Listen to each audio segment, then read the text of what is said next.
deciso ieri dal governo, il Veneto solleva il nodo della zona bianca. Dal 7 giugno dovrebbero cadere tutte le restrizioni. Approfondimenti richiesti a Palazzo Chigi. Zaia, aspettiamo una risposta. La consegna al Veneto di vaccino Moderna, prevista per il 15 maggio, poi spostata a oggi, subisce un nuovo ritardo per problematiche di trasporto. Zaia, siamo alle solite, appuntamenti spostati nell'ULSS 1, 2, 7 e 8. In 2 anni si sono fatti consegnare 370.000 euro da Don Albino Bizzotto, presidente dei Beati Costruttori di Pace, raccontando bugie su incidenti e difficoltà economiche, arrivando a veri e propri ricatti. Blitz della finanza in 4 campi nomadi. Tragedia nel pomeriggio a Macerata, sul Piave, 57enne muore folgorato in casa mentre maneggia dei cavi elettrici nel capanno dietro l'abitazione. Ha raccontato di essere stata aggredita in pieno giorno da 2 sconosciuti che volevano rapinarla, giovane di Santa Giustina nel Bellunesi in ospedale con una ferita e sotto shock. A Venezia il flash mob di Coldiretti Veneto contro il fotovoltaico sui terreni agricoli, un corteo acqueo verso Palazzo Ferrofini per portare le firme raccolte nella petizione. Musica e cultura in lutto per la morte a 76 anni di Franco Battiato, a Treviso nel 2017, uno dei suoi ultimi concerti prima del ritiro dalle scene, il ricordo dell'amico Marco Goldin, un grande intellettuale e persona di umanità e generosità straordinarie. Buonasera, ben ritrovati in diretta con l'edizione del Veneto dei telegiornali di Antenna 3. Partiamo dunque dalle riaperture all'indomani della cabina di regia che ha fornito questa nuova roadmap di coprifuoco e aperture. Rimane un nodo che non è da poco da sciogliere, vale a dire quando il Veneto e altre regioni dovessero passare in zona bianca, cosa accadrà? Teoricamente dovrebbero decadere tutte le restrizioni, è il quesito che lancia il presidente Zaia. Sentiamolo.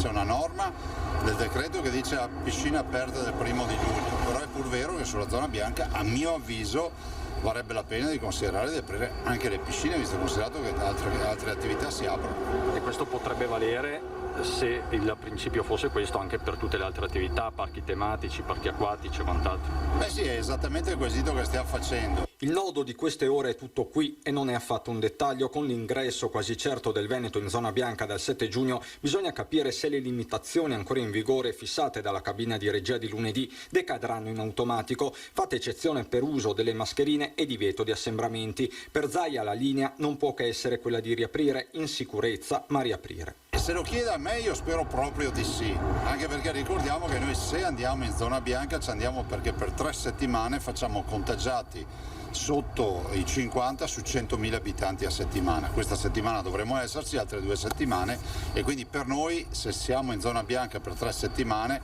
se non abbasseremo la guardia significherà ad esempio perdere il coprifuoco, vuol dire che dal 7 giugno noi non avremo più il coprifuoco in Veneto. Ma lo stesso mosaico delle riaperture, dice Zaia, non può lasciare nessuno indietro. Resta il grosso problema delle attività sospese come le discoteche, che magari a qualcuno potrà anche fare sorridere.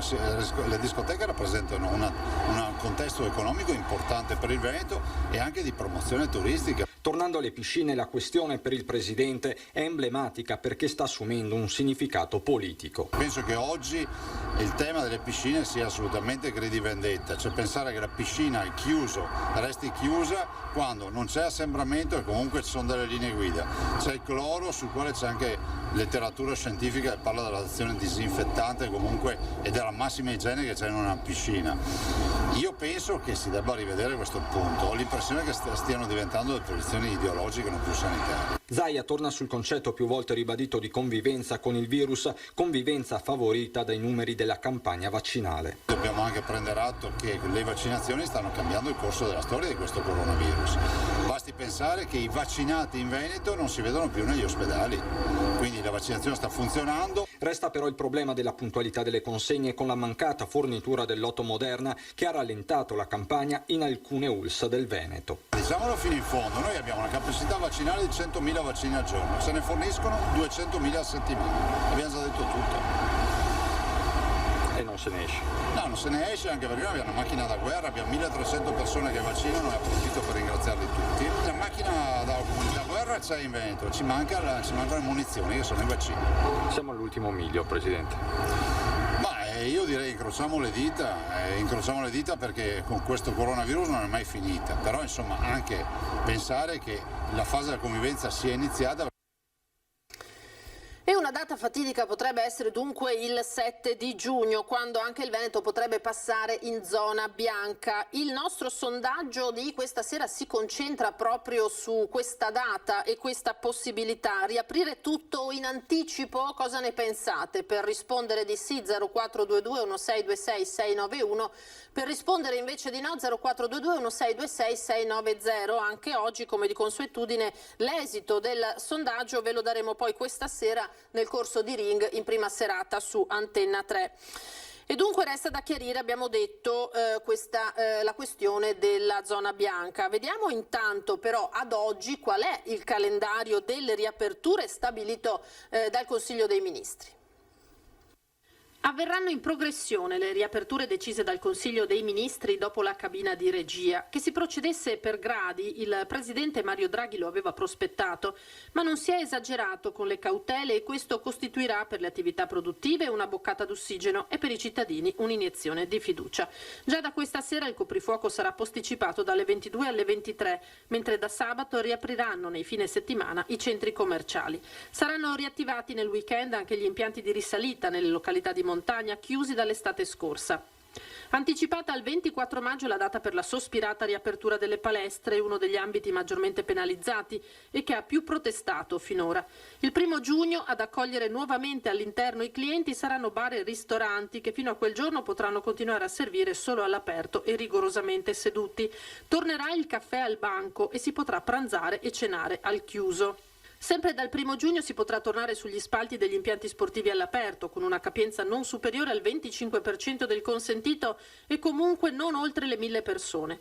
Un altro importante step sarà quello del 7 giugno, quando il coprifuoco slitterà a mezzanotte. Per il Veneto, una delle regioni che dovrebbe passare in zona bianca, dovrebbe venir cancellato del tutto. Un altro mese dovrà aspettare il comparto wedding. Dal 15 giugno via libera alle feste di matrimonio, ma solo se vaccinati, guariti o in possesso di esito negativo del tampone eseguito entro le 48 ore precedenti.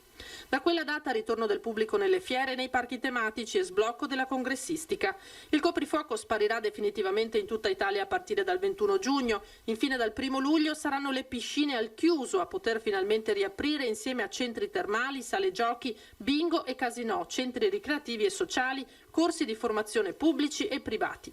E si potrà assistere nuovamente anche a una competizione sportiva al chiuso, sempre con una capienza non superiore al 25% di quella già prevista e per non più di 500 spettatori per volta. Queste dunque le date settore per settore, ma sul tema delle riaperture graduali decise dal Consiglio dei Ministri abbiamo raccolto lo sfogo dell'assessore regionale alle attività produttive Roberto Marcato nel corso della nostra edizione straordinaria di oggi. C'è il tema dei costi fissi che, se in una situazione normale hanno comunque un peso, in una situazione di chiusura diventano drammatici. Questo è il tema, per cui ci sono le vaccinazioni, ci sono gli immuni perché hanno preso il Covid e sono sopravvissuti per fortuna. Oggi andiamo verso un'immunità di gregge. Adesso io ho capito che bisogna continuare a dire che moriremo tutti perché altrimenti alcuni virologi non sanno più che lavoro fare e perdono la telecamera che a loro piaceva tanto. Però ragazzi, non è che possiamo continuare a tenere chiuso perché c'è il Crisanti di turno che dice che con le riaperture avremo 600 morti, perché abbiamo un numero di morti che sono sempre troppi, anche uno è troppo, ma è drasticamente inferiore a quella previsione che faceva Crisanti. Allora, non è che noi per solleticare la voglia di apparizione di qualcuno dobbiamo continuare ad avere sta cappa nera sopra la testa. Torniamo a vivere. E poi c'è il tema del ritardo nelle forniture dei vaccini, lo abbiamo sentito poco fa accennare dal presidente Zaia. La fornitura in particolare di Moderna è slittata per la seconda volta, assente anche Johnson & Johnson, 4 le ULS 1, 2, 7 e 8 costrette a riprogrammare la vaccinazione e ci sono stati ancora tanti rifiuti di AstraZeneca. Sentiamo nel Trevigiano cosa è successo. Purtroppo, come può vedere anche oggi mentre stiamo riprendendo qui, siamo nel lab di Villorba, è un po' vuoto, c'è poca gente. Il più grande hub vaccinale del Veneto come non lo avete mai visto. Ingresso deserto con volontari in attesa, una lunga fila di sedie vuote all'osservazione e all'accettazione, checkpoint inattivi. La fornitura promessa di Moderna, attesa per lunedì questo, non è mai arrivata. È il secondo slittamento dalla data di consegna prevista in settimana e ora il lotto è atteso per giovedì. Domani siamo addirittura costretti a posticipare le vaccinazioni del mattino nel pomeriggio proprio per riuscire a rispondere a questo ritardo. Solo nell'ULSS 2 saltano 4.000 prenotazioni. Per un hub vaccinale con un potenziale fino a 10.000 inoculazioni al giorno, oggi alle 13 erano state vaccinate poco più di 350 persone. E allora è la volta di AstraZeneca con i richiami, per i quali non ci sono state defezioni, ma altrettanto non si può dire per le vaccinazioni agli over 60. Quante persone al giorno rifiutano? Almeno un 20-30% dell'offerta vaccinale. Poi riusciamo anche a convincerli con un buon counseling e quindi magari i rifiuti veri e propri sono meno. Scelte che gli stessi sanitari fanno ancora fatica a capire. Gli studi sul suo utilizzo stanno dimostrando sempre di più che è altamente efficace ed è sicuro alla stessa stregua degli altri più gettonati. Intanto anche l'ULSS 2 ha recepito la circolare del Dipartimento di Prevenzione del Veneto che fissa a 35 i giorni di intervallo tra prima e seconda dose dei vaccini a mRNA, Moderna e Pfizer. Tra i 21 indicati dai produttori e i 42 dal CTS si è scelta la via mediana. Per i trapiantati o affetti da patologia oncologica gli intervalli restano di 12 giorni per Pfizer, 28 per Moderna. Torniamo a parlare delle categorie ancora ferme. Sul piede di guerra il mondo delle piscine, dopo che la riapertura di quelle al chiuso è slittata addirittura al 1° luglio. Ieri sera per noi è stato proprio un grosso colpo da digerire. Ecco, speravamo veramente di avere la notizia che il 1° giugno, come le palestre, potessero aprire le piscine, veramente.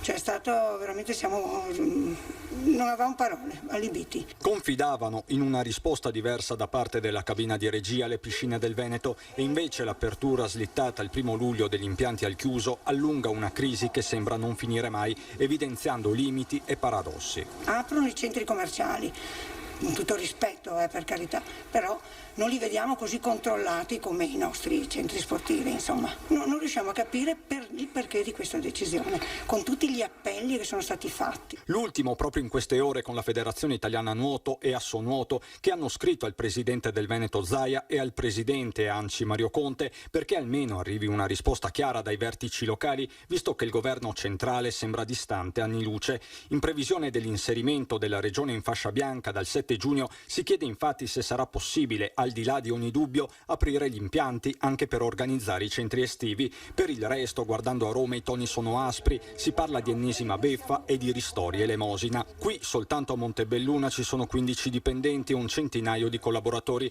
la maggior parte ferma. Le vasche vuote parlano da sole. Sentire questo freddo, questo vuoto, ma anche l'ingresso proprio che è sempre pieno di voci di bambini, di allegria, una tristezza. Questo è il 7° mese, dal 26 di ottobre, il 7° mese di chiusura proprio. A nuotare restano atleti tesserati e professionisti, tra questi Francesco Pellizzari e Matteo Rudelli, che guardano soprattutto all'attività sportiva dei più giovani. E anche per tutti i ragazzini e bambini che non hanno ancora l'opportunità di nuotare, sarebbe una grandissima cosa. A noi serve lavorare, aprire e ricominciare, perché la gente non aspetta altro. E tra chi si sente dimenticato anche i gestori, i titolari delle discoteche che scommettono tutto ora sull'esperimento del 5 giugno a Gallipoli e Milano. Non ci hanno dato una data, non ci hanno dato i ristori perché ci hanno fatto l'elemosina. Non sappiamo più come dire che stiamo perdendo un intero comparto, per cui noi vogliamo tornare a lavorare sostanzialmente. Discoteche e locali da ballo sono rimasti al palo. Il decreto del governo in cui sono elencate una dopo l'altra le riaperture di attività e servizi ancora fermi lascia nuovamente in sospeso l'intero settore. I suoi rappresentanti, Silve e Fipe, parlano di categoria bistrattata. Dopo aver deciso le aperture di tutte le attività, si è dimenticata ancora di noi, tenendo conto che noi siamo stati i primi il 23 febbraio a chiudere le nostre attività. A parte una parentesi di 3 settimane che ci hanno fatto poi passare come untori d'Italia, per cui abbiamo deciso che, come già avvenuto a Liverpool, ad Amsterdam e a Barcellona, anche in Italia si sperimenterà il ritorno in discoteca, ma in sicurezza. Per farlo si sono mossi in autonomia con un protocollo sottoscritto da 4 virologi che contano di sottoporre al CTS entro la fine della settimana. Quello che prevede 2 aperture sperimentali il 5 giugno a Gallipoli in un locale all'aperto e a Milano al chiuso, accesso con Green Pass, dentro mascherina facoltativa. Noi vogliamo dimostrare che con questa sperimentazione sarà possibile tornare e creare una bolla Covid free. Sulla base di quelli noi, tenendo conto dell'evolversi delle situazioni positive, di tutta una serie di fattori, per il 1 luglio possibilmente di tornare a lavorare, ad aprire le nostre strutture. Ora la cronaca con l'operazione della finanza nei confronti delle 11 persone che hanno raggirato il prete padovano Don Albino Bizzotto, fondatore dei Beati Costruttori di Pace. 14.000 telefonate da luglio 2018 a luglio 2020, 370.000 euro consegnati in svariate tranche come ricariche telefoniche o consegna di somme di denaro, 1.000, 2.000, 15.000 euro. Un periodo difficile per Don Albino Bizzotto, 82 anni, il prete padovano degli ultimi, fondatore per anni presidente dell'associazione Beati Costruttori di Pace, in prima linea nella difesa dei diritti di chi è dimenticato da tutti, istituzioni comprese, come quei nomadi finiti in queste ore al centro delle cronache. All'alba l'operazione della Guardia di Finanza del gruppo di Padova. 70 militari delle Fiamme Gialle sono entrati nei campi sinti di Cadonega e Vigonza nel Padovano, di Santa Maria di Sala nel Veneziano, di Montecchio Maggiore nel Vicentino. 11 le persone raggiunte da ordinanze di custodia cautelare, 6 delle quali, tutte sui 30 anni, finite in carcere. Per il gruppo le accuse parlano di circonvenzione di incapace e tentata estorsione ai danni dell'anziano sacerdote. 2 anni di ricatti e bugie, così la Guardia di Finanza, coordinata dal PM padovano Giorgio Falcone, che attraverso una delicata indagine ha ricostruito quanto accaduto. Al sacerdote il gruppo Sinti chiedeva soldi e ricariche telefoniche, raccontando storie, spesso di fantasia, relative a incidenti, vicissitudini giudiziarie, disgrazie. Don Albino Bizzotto, che ha consacrato la sua vita a queste persone, della loro buona fede non aveva mai dubitato, fino a scoprire l'amara verità. Bugie dietro i racconti, minacce di atti di autolesionismo o denuncia in 2 episodi circostanziati. Il sacerdote a quel punto si è rivolto alla Guardia di Finanza, a cui avrebbe presentato un esposto. Da qui le indagini e l'operazione scattata all'alba. Per 6 persone coinvolte nel reato di tentata estorsione sono scattati gli arresti, per 4 l'obbligo di dimora al di fuori del Veneto. Una persona è stata sottoposta all'obbligo di firma. Chiusa in queste ore la sede dell'associazione, dove per ora si preferisce non parlare.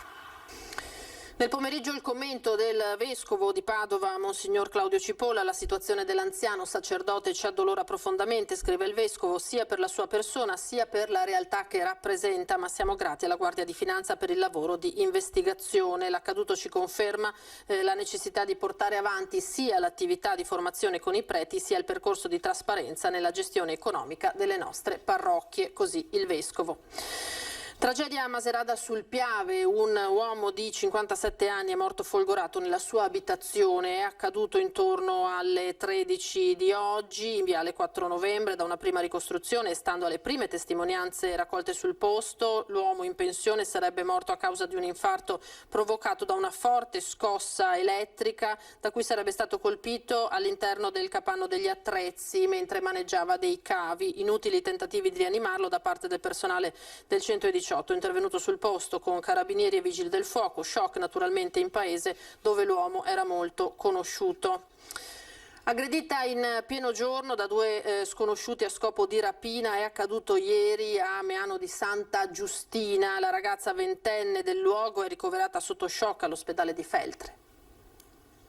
Aggredita in pieno giorno da 2 sconosciuti a scopo di rapina, è accaduto ieri attorno alle 13:30 nella zona di Meano di Santa Giustina. La vittima è una ventenne del posto che, secondo quanto si è appreso, mentre passeggiava lungo la strada sarebbe stata fermata da 2 individui presumibilmente stranieri che le avrebbero chiesto denaro. La risposta negativa della giovane, i malviventi l'avrebbero aggredita minacciandola con un taglierino che durante la colluttazione avrebbe lacerato la maglietta indossata dalla ragazza. Ad allertare i carabinieri poco dopo l'accaduto è stato il papà della giovane. 6 pattuglie dell'Arma di Santa Giustina e Feltre sono arrivate immediatamente nella zona, che è stata circondata dei 2 presunti aggressori che indossavano la mascherina e che la ragazza ha riferito di età compresa fra i 25 e i 28 anni. Al momento non c'è traccia. All'episodio non avrebbero assistito testimoni, salvo 2 agricoltori intenti a lavorare nei campi che ai militari hanno riferito di aver notato passeggiare la giovane, ma null'altro di più. La ragazza, sotto shock e con graffi all'addome e al volto, è ricoverata al Santa Maria del Prato di Feltre con una prognosi di 10 giorni. Un'altra notizia di cronaca battuta poco fa dalle agenzie: un 68enne di Rovigo è morto oggi durante un'escursione che stava compiendo con la moglie lungo il sentiero che dal santuario della Madonna della Corona scende a Brentino Belluno. Siamo nel Veronese. L'uomo, secondo una prima ricostruzione, è scivolato precipitando per 50 metri ed è morto sul colpo. L'allarme è stato dato dalla donna, il corpo è stato recuperato dal soccorso alpino. Ora il flash mob di Coldiretti Veneto in Canal Grande verso Palazzo Ferrofini per la petizione contro il fotovoltaico sui terreni agricoli. Prima la sfilata dei coloratissimi disegni dei bimbi esposti lungo il ponte di Papadopoli. Quindi il corteo acqueo in giallo con tanto di bandiere, pettorini, zainetti e mascherine di Coldiretti nel flash mob verso Palazzo Ferrofini, sede del Consiglio regionale Veneto. Obiettivo: la consegna ufficiale delle 24.000 firme raccolte con la petizione No fotovoltaico sui terreni agricoli del nostro territorio, con i disegni nuovamente esposti ai piedi della storica sede. Nella sintesi del presidente regionale di Coldiretti, Daniele Salvagno, il pensiero della maggior parte degli agricoltori veneti. E quale migliore modo venire qua per manifestare la contrarietà al fotovoltaico a terra. Sostenere e rispettare la dignità del lavoro del contadino, cominciando dal rispetto per il nostro suolo agricolo, la voce degli imprenditori. Un'iniziativa partita da Coldiretti Giovane Impresa e che prenderà un risvolto tutto nazionale. Ad oggi una delle più grandi talloni d'Achille per le imprese giovani che vogliono iniziare un percorso in agricoltura è l'accesso alla terra. Accesso alla terra che non possiamo permetterci che venga utilizzata poi per impianti di fotovoltaico sul suolo agricolo.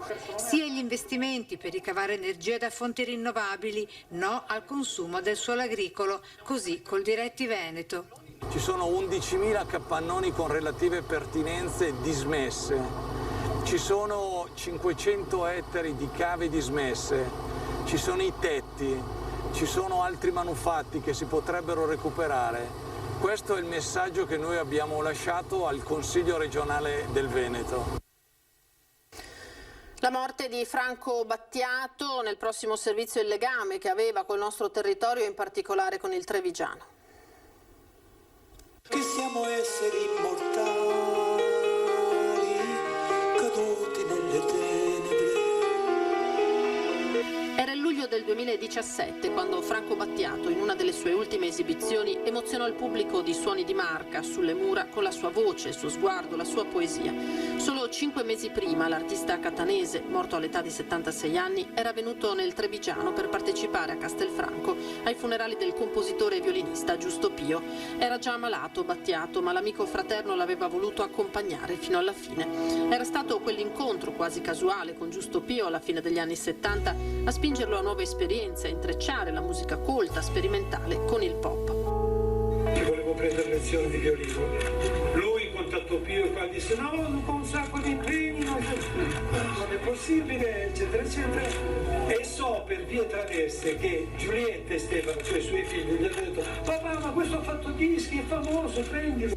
A collegarlo con la marca anche la collaborazione con Marco Goldin, curatore di alcune delle mostre d'arte più di successo del Nord-Est negli ultimi decenni.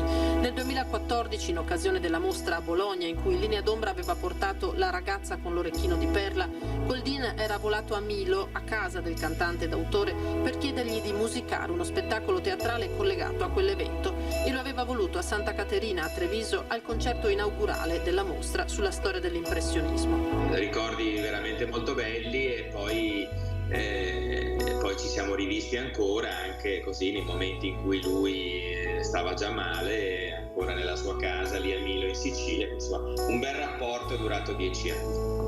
L'artista e poi l'uomo dalle 1000 sfaccettature. Faceva un sacco di imitazioni, veramente ti scompisciavi del ridere stando con lui. Era una persona di una piacevolezza incredibile, e sono quelle persone che sono ovviamente rarissime dato il livello della sua intelligenza, ma sono quelle persone che tu credo sogni di incontrare per tutta la vita. E guarirai da tutte le malattie, perché sei un essere speciale ed io avrò cura di te. Così Franco Battiato a Santa Caterina, appunto, qualche anno fa. Ora Ring alle 21:15, vi ricordo l'appuntamento con l'attualità politica. Ospiti del nostro Ferdinando Avarino saranno Luciano Sandonà della Lega, Vincenzo Forte di Fratelli d'Italia, Marco Bonnet del Corriere del Veneto, Andrea Zanoni del Partito Democratico, e dalle 22:30 Leopoldo Destro, presidente di Assindustria Veneto Centro. È tutto, grazie per essere stati con noi, vi lascio alle previsioni del tempo, arrivederci.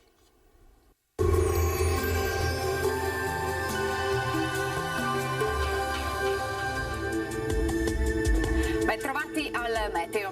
Correnti occidentali continuano ad attraversare le Alpi e a sconfinare un po' su tutto il nostro territorio, causando qualche disturbo. Vediamo allora la situazione nel dettaglio. Sul Veneto la grafica di mercoledì 19 maggio evidenzia una diffusa instabilità. Al mattino infatti il cielo risulterà in prevalenza sereno o poco nuvoloso, dal pomeriggio a tratti parzialmente nuvoloso, e non si escludono anche dei locali e brevi piovaschi un po' su tutta la nostra regione. Temperature stazionarie minime tra 6 e 12 gradi, valori massimi compresi invece tra i 17 e i 22 gradi all'incirca. Ci spostiamo ora sul Friuli Venezia Giulia, dove avremo poche novità, anche qui alternanza di momenti soleggiati con altri decisamente più perturbati. Temperature minime tra 6 e 10 gradi, valori massimi invece sui 16-19 gradi. Infine ci spostiamo sul Trentino Alto Adige, dove la situazione, vedete, sarà la stessa, tanto sole ovunque, anche se al pomeriggio saranno possibili degli acquazzoni a carattere sparso. Temperature minime intorno ai 5-7 gradi, massime sui 19-20 gradi. Dal meteo per ora è tutto, vi auguro come sempre un buon proseguimento in compagnia di Antenna 3.